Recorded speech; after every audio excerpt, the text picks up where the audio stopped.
Aladdin and His Wonderful Lamp. Chapter 8. The Lamp.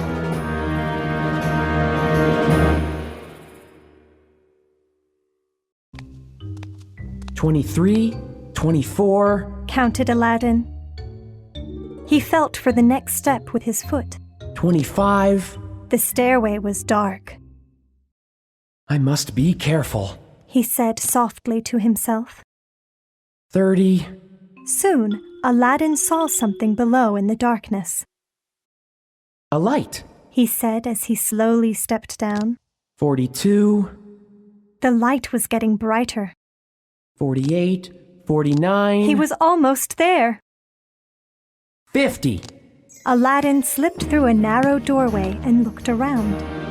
It's the golden chamber. He cried. And there stood the 4 golden jars, just as Maghrib had said.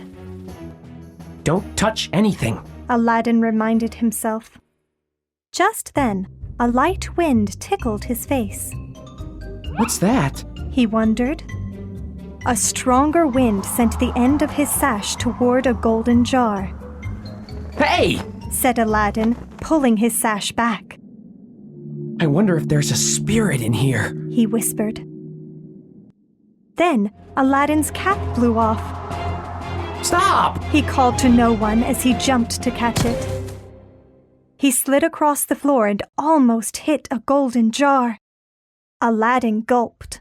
That was close. Holding his cap, he ran to a large door just ahead of him. My name is Aladdin, he shouted. I command you to open! The door swung open and Aladdin stepped into a beautiful garden. The air smelled like sweet flowers and ripe fruit. He looked up. Oranges, he said. Lemons and limes, pears and plums. Aladdin was getting hungry. He wished he could eat one of the plums. Then his face lit up. Uncle said I can pick all the fruit I want when I have the lamp, he thought. The garden path was right under his feet. 1, 2, 3, he said, counting his steps as he walked between the trees. Exactly 100 steps later, Aladdin arrived at the ladder. He looked up. The top was hidden high in the treetops. Slowly, Aladdin climbed. When he got to the top, the hole in the wall was in shadow. But Aladdin could see the lamp hanging from a chain. He reached in, took it, and held it in his hands. It's just a dirty old brass lamp, he said, shaking his head. I don't want to mess up my jacket. So Aladdin wrapped the lamp in his sash and tucked it in his back pocket. Then he climbed back down the ladder. Now, he said, I'll get something to eat. But when Aladdin stepped to the ground, he couldn't believe what he saw. The oranges, lemons, and limes were gone. The pears and plums were gone too. Instead, the fruit trees were covered with sparkling jewels. The fruit has turned to glass, said Aladdin. He picked a bright red jewel off a tree.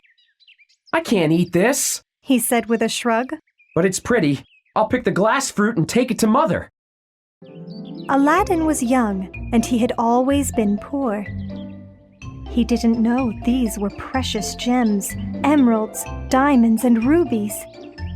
They weren't glass at all. He began stuffing the jewels into the pockets of his jacket and pants until they bulged. Now I must return to my uncle, he told himself. He hurried through the golden chamber and started up the steps toward Maghrib. Aladdin's load was so heavy that he could barely climb the stone stairway. And when he had almost reached the top, he could not get up the last step, which was taller than the others. Uncle! He called out. I'm back! Help me!